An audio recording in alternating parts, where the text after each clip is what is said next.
40 సంవత్సరాలు అక్కడ అయిపోయింది. 80 ఏట అయింది. 40 ఏట సేవ చేయాలని ఆశపడ్డాడు. అది సేవ అవ్వలేదు, పారిపోయాడు. ఇప్పుడు 80 ఏళ్ళు అయినాయి, పెళ్ళయింది, పిల్లలు పుట్టారు. ఇప్పుడు దర్శనం ఇస్తున్నాడు దేవుడు. ఏమండి? పొద మండుతుంది కానీ పొద కాలిపోట్ల. మోషే మోషే అంటే చిత్తము ప్రభువా అంటున్నాడు. మరి ఒక భాగం చదివాం. ఇక్కడ కూడా చిత్రహింస ఉంది. స్టెఫను చనిపోయాడు. ఆ స్టెఫను అచ్చును ఈయన ఒప్పుకున్నాడట, సాక్షిగా ఉన్నాడట. ఈ భక్తుడు ఎవరండి? సౌలు ఒప్పుకున్నాడట. ప్రభు శిష్యులను ఇంటింటా చొచ్చి వారిని పట్టి చెరసాల్లో వేయడం, హింస పెట్టడం ప్రాణాధారంగా ఎంచాడంట. పై అధికారుల యొక్క అనుమతి తీసుకోవడానికి దమస్కుకు వెళ్తున్నాడు. సౌలా సౌలా నన్నేలా హింసిస్తున్నామని అక్కడ దర్శనం కలిగింది. ఈయనకి దర్శనం కలిగింది, మహాభక్తునికి ఆయనకి దర్శనము కలిగింది. ఇంకో సువార్త చదివాం మనం, మార్కు సువార్త. యేసు యాకోబు, పేతురు, యోహానుల్ని అడ్డబెట్టుకొని కొండ ఎక్కి రూపాంతరం చెందాడంట. లోకంలో ఏ చాకలవాడు బతకనంత బట్టలు తెల్లగా అయినాయి అంటండి. దేవుని స్తోత్రం. ఈ ప్రకాశమైన వెలుగులో మోషే, ఏలియా వచ్చి మాట్లాడుతున్నారట. ఏమండి? 3 చోట్ల గొప్ప వెలుగు దర్శనాలు. ఈ రీతిగా వేరు వేరు కాలాల్లో వేరు వేరు గ్రంథాలు మనం చదివాం. ఒకటి పాత నిబంధన, రెండవది పత్రికా భాగము, మరి ఒకటి కొత్త నిబంధనలోని సువార్త భాగం.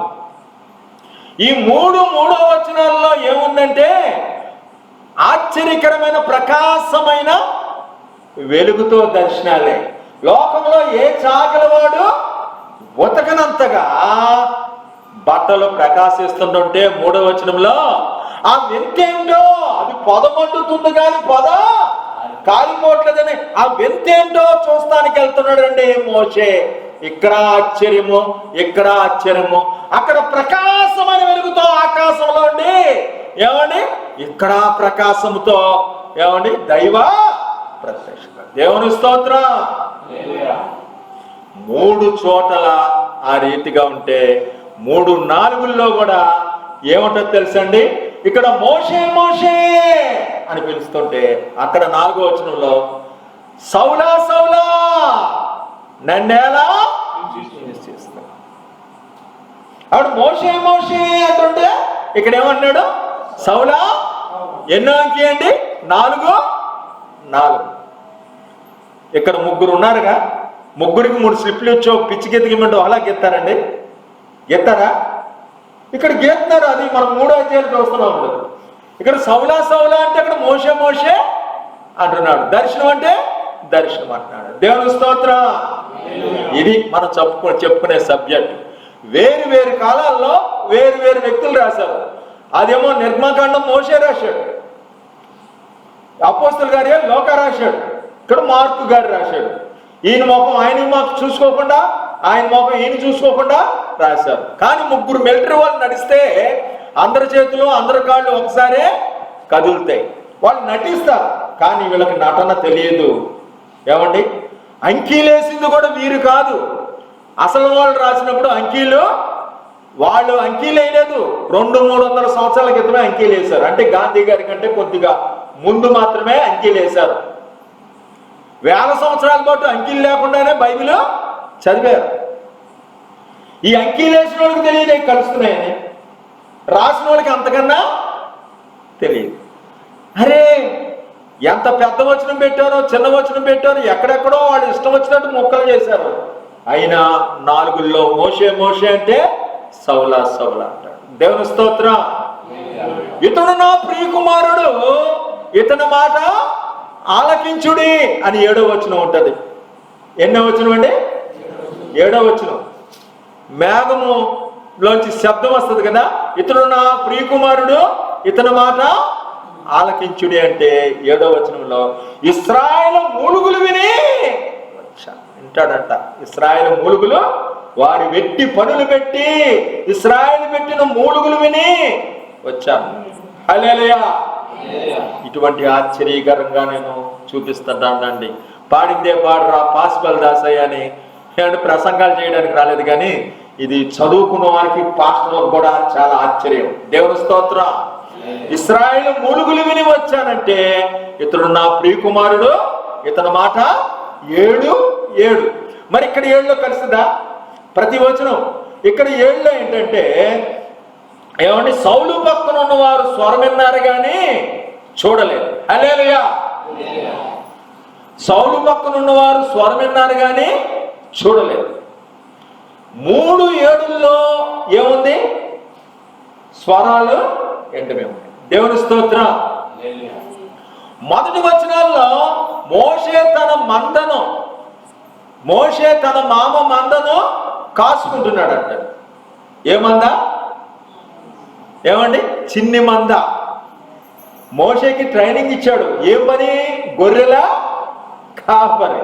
ఇశ్రాయేలు ప్రజలను ఎలా తీసుకెళ్లాలో, ఆ గొర్రెని ఎలా తేలాలో, ఎలా పొదుపు చేయాలో, ఎలా నెట్టాలో, ఎలా కలపాలో.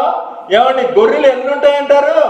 మీకు చూస్తుంటారు అప్పుడప్పుడు రోడ్ల మీదకి వచ్చేసి 100 కొలది వచ్చినప్పుడు మనకి కళ్ళు జిగేయమని అంతే గొర్రెలు. ఏమండి, నిజంగా 25 లక్షల మందిని పైగా జనాన్ని అలాగే నడిపాడండి. ఇక్కడ గొర్రెల ట్రైనింగ్తో లక్షల మందిని కూడా. మోషే తన మామ మంద మేపుతున్నాడట. ఆ తట్టు వెళ్ళాలని వెళ్తున్నాడట. ఇక్కడ కూడా మరణము రుచి చూడరు. దేవుని రాజ్యం ఎవరు సాదృశ్యం అండి? మందకు, సంఘానికి సాదృశ్యం. ఇక్కడ దేవుని రాజ్యం అంటే సంఘమే. దేవుని స్తోత్రం. ఇక్కడ మంద సంఘానికి సాదృశ్యం. ఇక్కడ దేవుని రాజ్యము వచ్చే వరకు మరణము రుచి చూడరంటే అక్కడ మేపుతున్నాడట. ఇక్కడ రుచట ప్రాణాధారంగా ఎంచాడంట. ఎవరండి? సౌలు గారు ఏం చేశాడు? ప్రభు శిష్యుల్ని చంపడము, హింస పెట్టడము ప్రాణాధారంగా. ఇక్కడ ప్రభు శిష్యులు సంఘానికి సాదృశ్యము. ప్రాణాధారము, రుచి. ఇక్కడ ఏంటండి? మేపడం. దేవుని స్తోత్రం. అలాగే దేవుని సంఘము వారు ఏ రకంగా ఏమండి నడిపిస్తున్నారనేది మొదటి వచనాల్లో కనబడుతుంది. 2వ వచనాల్లో ఆయన రూపాంతరం చెందాడట. దేవుని స్తోత్రం. వాళ్ళ ఎదుటంగా కనబడింది ఏంటి? కనుగొనుట. ఏమంటే ఇక్కడ ఏంటంటే రూపాంతరం కనబడిందంట. ఎవరు ఎదుట? శిష్యులు ఎదుట రూపాంతరము కనబడితే ఆయనకి ఏం కనబడుతుంది? మోషేకి ఒక పొద అగ్ని జ్వాలలతో, ఒక పొద నడిమిన అగ్ని జ్వాలలో అతనికి ప్రత్యక్షమాయెను. యెహోవా దూత అగ్ని జ్వాలల్లో పొద నడిమిన ప్రత్యక్షమైన. అంటే మార్క్స్ వార్త 2వ అధ్యాయం 9:2లో ఏముంది? ఇక్కడ పొద నడిమిన దేవదూత కనబడిందండి. ఇక్కడ యేసు రూపాంతరం చెందాడండి. ఇక్కడ 2వ వచనం చదవండి. అపోస్తలుల కార్యాలు 2వ వచనం. ఈ మార్గమందున పురుషులైనను ఈ మార్గమునందు కనబడిన మన పురుషులైనను స్త్రీలైన కనుగొనుట. గమనించండి, కనుగొనుట ఏంటి? కనుగొంటే ఏంటి?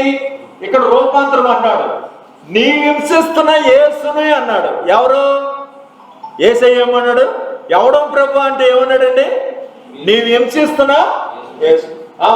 ఏమన్నాడు? ఇప్పుడు మళ్ళీ మీరు చదవండి 2వ వచనము. ఈ మార్గమందున పురుషులైనను స్త్రీలైనను నీ మార్గమునందున్న పురుషులైనను స్త్రీలైనను కనుగొని ఎల్లా వారిని బంధించి కనుగొన్నది ఏం కనుగొన్నాడు? దేవుని స్తోత్రం. అమ్మా, నీవు హింసిస్తున్న యేసును అంటే ఇక్కడ ఎవరున్నారు? పురుషులు స్త్రీలు ఎవరు? యేసే. హల్లెలూయా. ఇక్కడ యేసు ఎలా ఉన్నాడు? రూపాంతరం చెందన్నాడు. ఏ రూపాంతరం చెందన్నాడు? ఏమని? శిష్యుడిని గిన్నెడు చన్నీళ్ళు తాగించిన వాడు నాకు ప్రతిఫలము కనుగొని శిష్యులని వాళ్ళని హింస పెడుతున్నాడట. కానీ పౌలు యేసయ్య అంటున్నాడు, నీవు హింసిస్తున్నా యేసయ్య. ఇప్పుడు రూపాంతరం ఎవరున్నాడు అక్కడ? ఆ యేసుక్రీస్తు ఉన్నట్టే. హల్లెలూయా. అక్కడ కనుగొని అంటే ఎదుట కనబడినవి అని మీరు 2వ వచనాలండి. దేవుని స్తోత్రం. 3వ వచనాలు చదివారు కదా, పొద మండుతుంది పొద కాలిపోలేదు అని. ప్రకాశమైనగా ఉంటే ఆ వింతేదో చూడాలనుకుంటే ఇక్కడ కూడా వింత చూడండి. మార్కు సువార్తలో లోకంలో ఏ చాకలవాడు ఉతకనంత వింత అది. దేవుని స్తోత్రం. మిక్కిలి ప్రకాశం. ఎంతండి? మిక్కిలి ప్రకాశం. ఇక్కడ ప్రకాశం, అక్కడ ప్రకాశం. 3వ వచనాల్లో అక్కడ చూడండి 9:3. అతడు ప్రయాణము చేయుచు దమస్కు దగ్గరకు వచ్చినప్పుడు అకస్మాత్తుగా ఆకాశం నుండి ఒక వెలుగు 3 చోట్ల ప్రకాశముతో ఆశ్చర్యకరంగా ప్రత్యక్షత. దేవుని స్తోత్రం.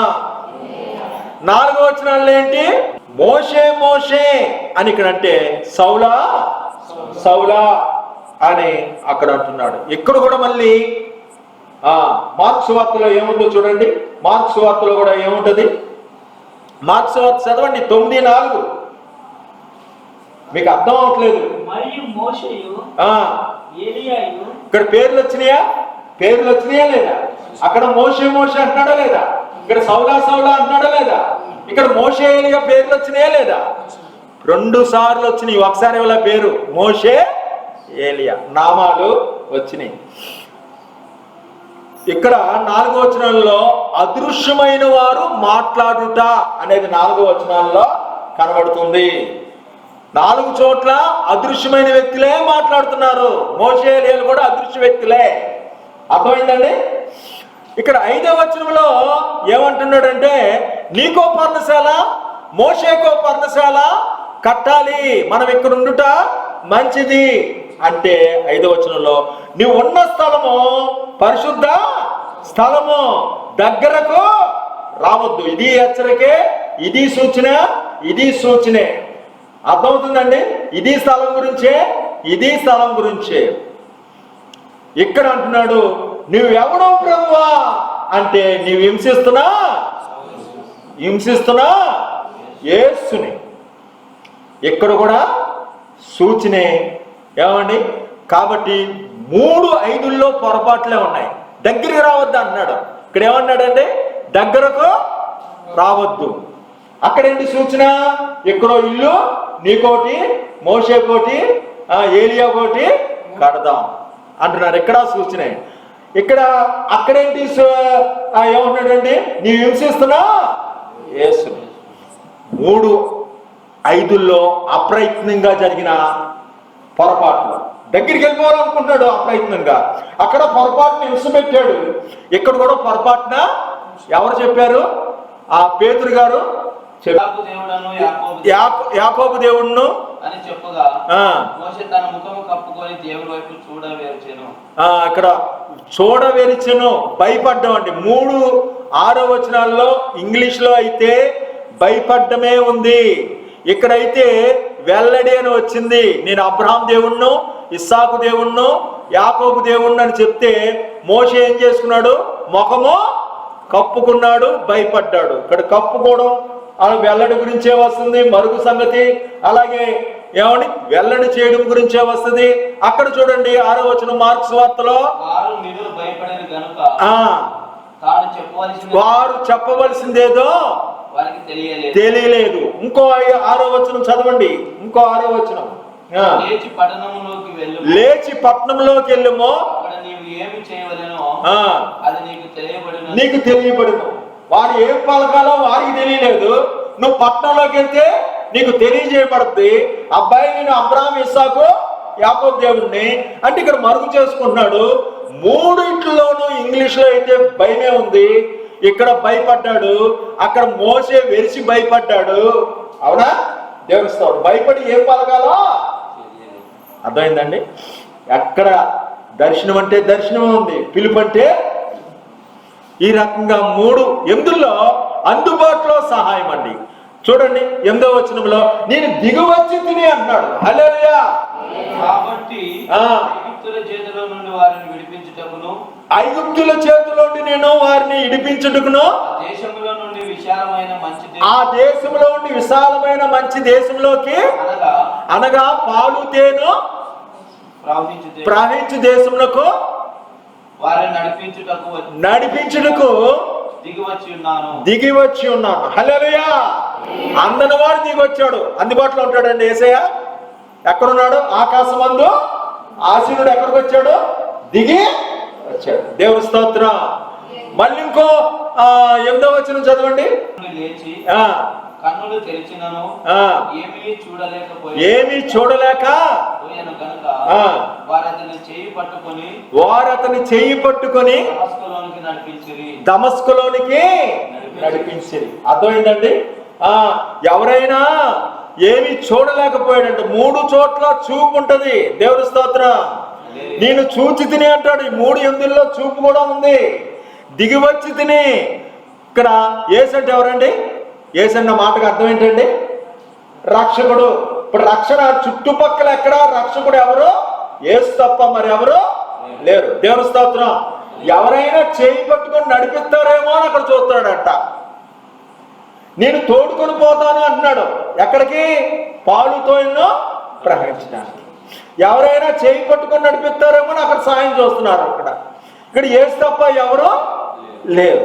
అర్థమవుతుందా? లింక్సే ఉంటాయి. దేవుని స్తోత్రం. ఏమండి? మళ్ళీ సరిగ్గా ఒకసారి 8వ వచనం చదవండి. అక్కడ అపోస్తల కార్యాలు. వెంటనే వారు చుట్టూ చూసినప్పుడు యేసు తప్ప మరి ఎవరు ఇక్కడ ఎవరు దిగివచ్చానంటే ఇక్కడ యేసు తప్ప మరి ఎవరు కనబడలేదు. ఇంకో చోట దేవుని అపోస్తల కార్యాలు. దేవుని స్తోత్రం. సౌలు నేల మీద నుండి లేచి కన్నులు తెరిచినను ఏమీ చూడలేకపోయాను గనుక అతని చేయి పట్టుకొని దమస్కులోనికి నడిపించారు. అదిగోండి, ఏమి చేయి పట్టుకొని నడిపించారు. ఎక్కడైనా నేను తోడుకొని పోతాను అంటున్నాడు. నడిపించిరి. అది దేవుని స్తోత్రం. వారిని నడిపిస్తానికి వచ్చాను, దిగి వచ్చానంటే ఇక్కడ సాయం లేదు గుడ్డోడికి. ఏమండి? చేయి పట్టుకొని నడిపించారు. నడిపించడం ఉందండి. హల్లెలూయా. ముగ్గురు ఉన్నారు ఇక్కడ. ముగ్గురికి 3 స్లిప్లు ఇచ్చి ఒక పిచ్చికి ఎదిగమంటే ఒకలా గీస్తారా? గీరు. వేరు గీస్తారు. ముగ్గురు ఒకలా గీశారంటే ఆశ్చర్యమా కాదా? ఆశ్చర్యమేనా కాదా? మరి ఎన్నిసార్లు ఇలా వీళ్ళు గీస్తున్నారు? 1000 సంవత్సరాలు తేడా ఉంది అంటే వెనకాతలు ఎవరున్నారు? వాళ్ళకి తెలుసా కలుపుతున్నాయని? రాసిన వాళ్ళకి తెలుసా? తెలియదు. అంకీలు వేసిన వాళ్ళకి తెలుసా? తెలియదు. మరి ఎవరు రాశారు బైబిల్? పరిశుద్ధాత్మ దేవుడు. అందు గురించే మళ్ళీ 8 దాకా చూసి 9లో కూడా టెన్షన్లో ఉండాలి. మళ్ళీ ఎక్కడికి వచ్చాడు, మళ్ళీ ఎక్కడ కలుపుకొచ్చాడు, 10లో కూడా మళ్ళీ ఎక్కడ కలుపుకొచ్చాడు చూస్తే దేవుడే రాశాడు. హల్లెలూయా. అవునా కదా? అవునా? వారి హింస నేను చూశాను అంటున్నాడు. దేవుని స్తోత్రం. 9వ వచనంలో, నిర్గమాకాండం 9వ వచనంలో హింస చూచాను అంటున్నాడు. దేవుడిని పెట్టిన మొరను చూస్తాడమ్మా. అమ్మా, హింస చూస్తాడు, నీ ప్రార్థన ఆలకిస్తాడు. ఆ రకంగానే చూస్తే ఇక్కడ 3 దినాలు అన్నపానాలు లేకుండా ఉన్నాడట 9వ వచనంలో అపోస్తల కార్యాల్లో. ఇక్కడ మృతుల్లోండి అనుట అనేది ఉంది.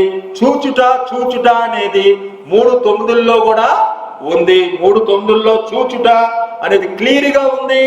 అలాగే మృతుట, హింస, అలాగే 3 దినములు అన్నపానము లేక, చూపేమీ లేక అనేది కనబడుతుంది. కాగా రమ్ము నేను తోడుకొని, లేపుట, రేచేయుట అనేది 10వ వచనాల్లో వస్తుంది.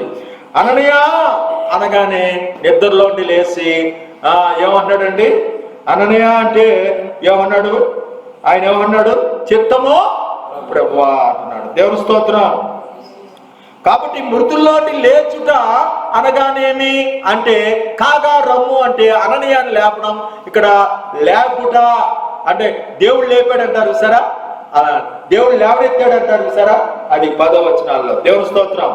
ఇదిగో ఫరో యొద్దకు వెళ్ళుటకు తోడుకొని పోవుటకు నేను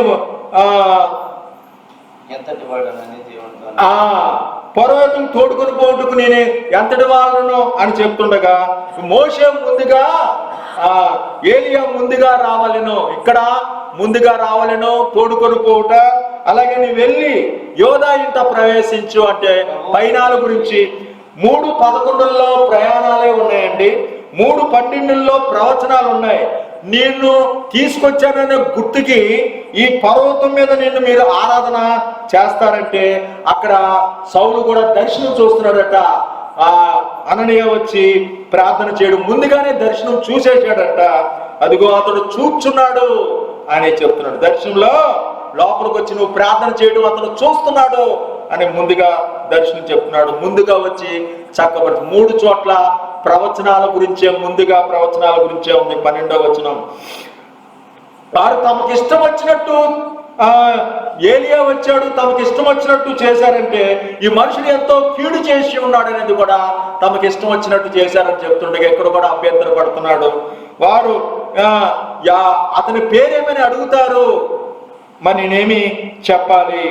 వారి అభిప్రాయాలు, అభ్యంతరాలు అనేది 13 వచనాల్లో కనబడుతుంది. 14వ వచనంలో నేను ఉన్నవాడును అనువాడును అంటే ఈ నామమును బట్టి అని కనబడుతుంది. ఆ 14వ వచనంలో అపోస్తల కార్యాల్లో కూడా అక్కడ ప్రధాన యాజకుడు, ఇక్కడ శాస్త్రులు పరిచయాలు. ఏంటంటే ఉన్నవాడును అనువాడును అంటే ఈ నామము అంటే ఇక్కడ తర్జన జరగడం, శాస్త్రులు పరిచయాలు. 3:14లో నాయకుల పేర్లు రావడం, నాయకుల పేర్లే కాక అనేక చోట్ల దేవుడి పేరు రకరకాలుగా చెప్పుకోవడం కూడా తర్కంగా కూడా చెప్పవచ్చు. దేవుని స్తోత్రం. 15వ వచనంలో మీ వద్దకు నన్ను పంపుచున్నాడని చెప్పమంటే ఆయన యొద్దకు ఆ కుమారుని తీసుకొచ్చారట. అలాగే రాజులు ఎదుట, అన్ని జనులు ఎదుట అనేది ఇక్కడ చెప్తాడు. సముఖాలు అనేది 15వ వచనంలో ఉంది. 16వ వచనంలో మనం చూస్తే ఇతడు ఎన్ని శ్రమలు చూడవలనో ఇతనికి చూపిస్తాను అని చెప్తుంటే మీకు అక్కడ ఐగుప్తులో సంభవించిన దాన్ని నేను చూచానని ఇక్కడ 16వ వచనంలో చెప్తాడు. వారు అది చూసి వారు మిగిలి విభ్రాంతిని పొందారట. 3 చోట్ల 16లో చూడటం గురించే ఉంది. దేవుని స్తోత్రం. 19వ వచనంలో విశ్వాసం లేని మూర్ఖతను వారు ఐగుప్తులో మీరు దోచుకుంటారంటే అగ్నిలోను నీళ్ళలోను అతన్ని పడవేస్తుంది అంటే దోచుకోవడం. ఇక్కడ అగ్నిలో నీళ్ళలోని పడిపోవడము. అలాగే ఇక్కడ ఏముందండి, బలపడి కలవరపరిచారంట. మరి యోధా వారిని కలవరపరచడము, దోచుకోవడము, అగ్నిలో నీళ్ళలో పడడం.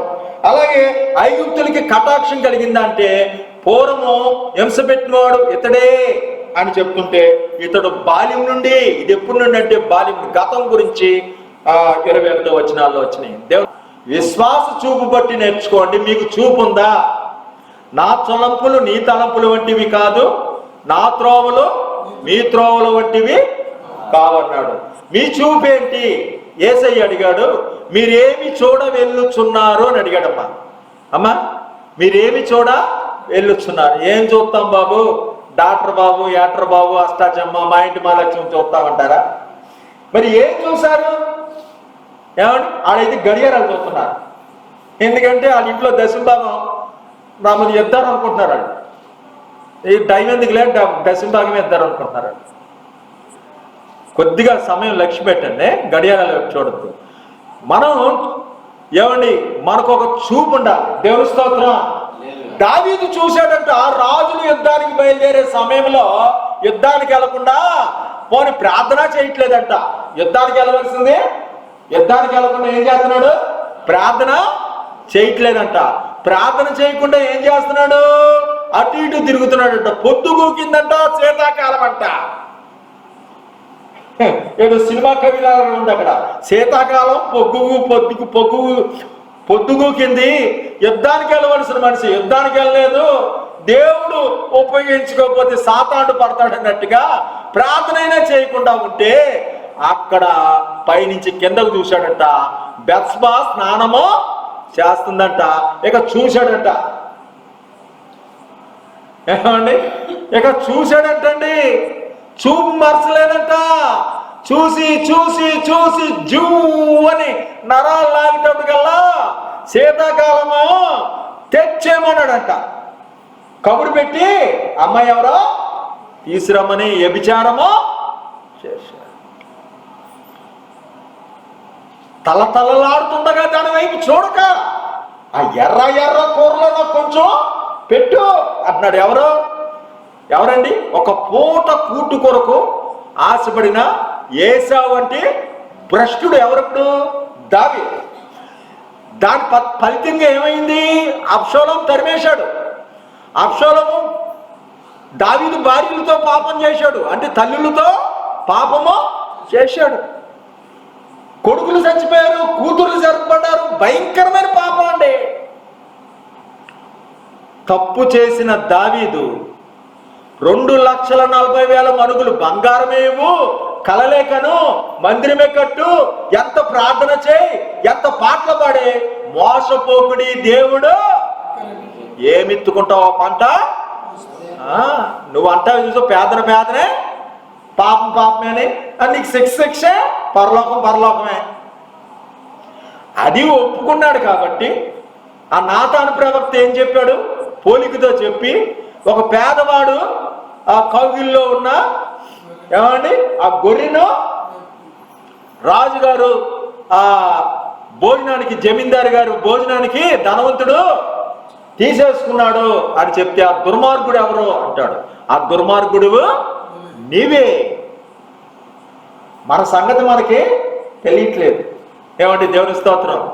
వచ్చిన సరళతో చెప్తాడు కల్లా మనం అన్ని మర్చిపోయాం వాక్యం. ఏమండి, కాబట్టి నీ చూపు ఏంటి?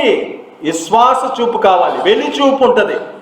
వి walk by faith, not by sight. Sight అంటే ఈ చూపు బట్టి కాదు, విశ్వాసం బట్టి నడుచుకోవాలి. లోతు వెలి చూపు చూశాడు. ఏ చూపు అండి? దక్కకండి. లోతు వెలిచూపు చూశాడు. దేవుని స్తోత్రం. లోతు వెలిచూపు చూశాడు. ఏమయ్యాడండి? తన భార్య ఉప్పు స్తంభము అయిపోయింది. సొదొమ గుమరాల్లో తన కుమార్తెలు పాడైపోయారు. తనతోనే పాపం పచ్చగా ఉందంట. అబ్బో బాగుందండి, ఇదే బాగుంది. అబ్రహాంకి పచ్చదనం కోరుకోలే. ఏమని?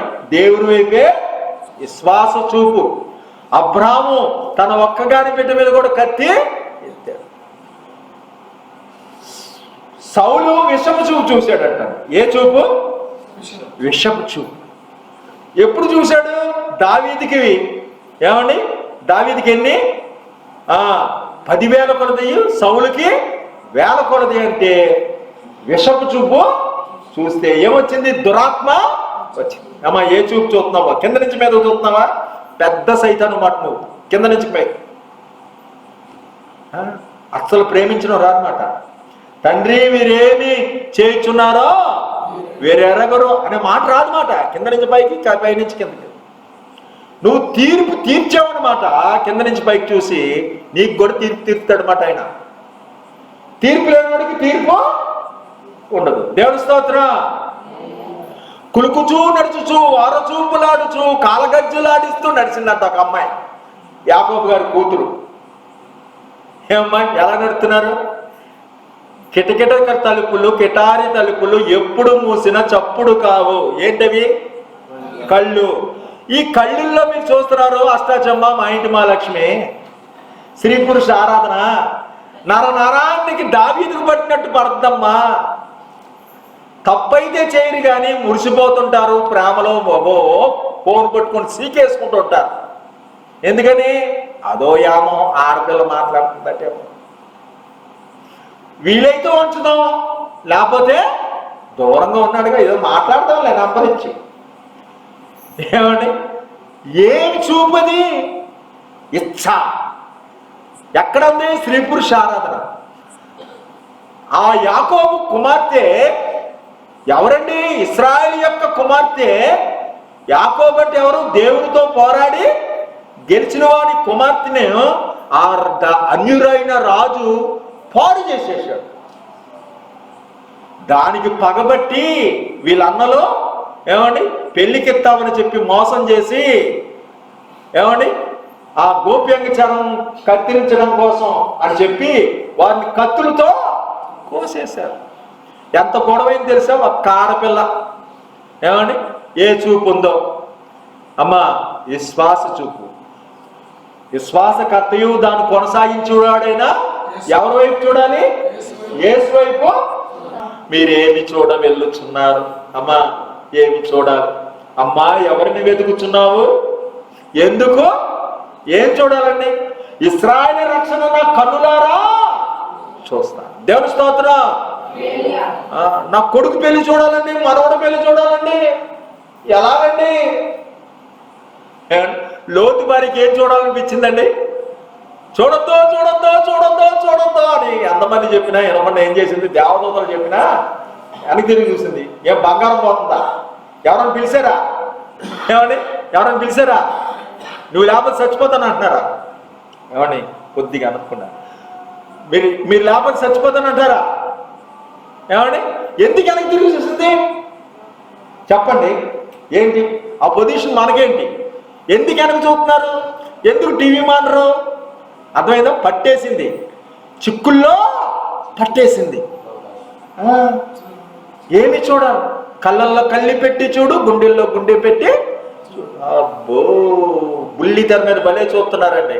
ఏమండి మన చూపు ఎలా ఉండాలి? హృదయ శుద్ధి గలవారు ధన్యులు, వారి దేవుని చూస్తారు. దేవుని స్తోత్రం. యథార్థవంతులు దేవుని ముఖ దర్శనము చూస్తారు. కాబట్టి భక్తులు చూశారు, దేవుడే దహన బలికి గొర్రె పిల్లను చూసుకుంటాం. హల్లెలూయా. ఇది ఎలా జరుగుద్ది? దేవుడే దహన బలికి గొర్రె పిల్లను ఆ విశ్వాస చూపమ్మా. అవమానం నిర్లక్ష్య పెట్టి, అవమానం నిర్లక్ష్య పెట్టి, ఏం నిర్లక్ష్య పెట్టాలి? అవమానము 10 సార్లు చెప్పక అవమానం నిర్లక్ష్య పెట్టి సిలువను సహించి ఎదుటున్న పందెం కోసం, ఆనందం కోసం, బహుమానం వస్తుందని విశ్వాసకర్తయు దాన్ని కొనసాగించేవాడైనా యేసు వైపు చూస్తే పునరుద్ధానం ఉన్నట్టే నీకు ఉంది. యెహోవా కొరకు సహనంతో కనిపెట్టి తినే నిందకు ప్రతిగా రెట్టింపు ఘనత ఇస్తాను. దేవుని స్తోత్రం.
8 వచనాలు చెప్పుకున్నామండి.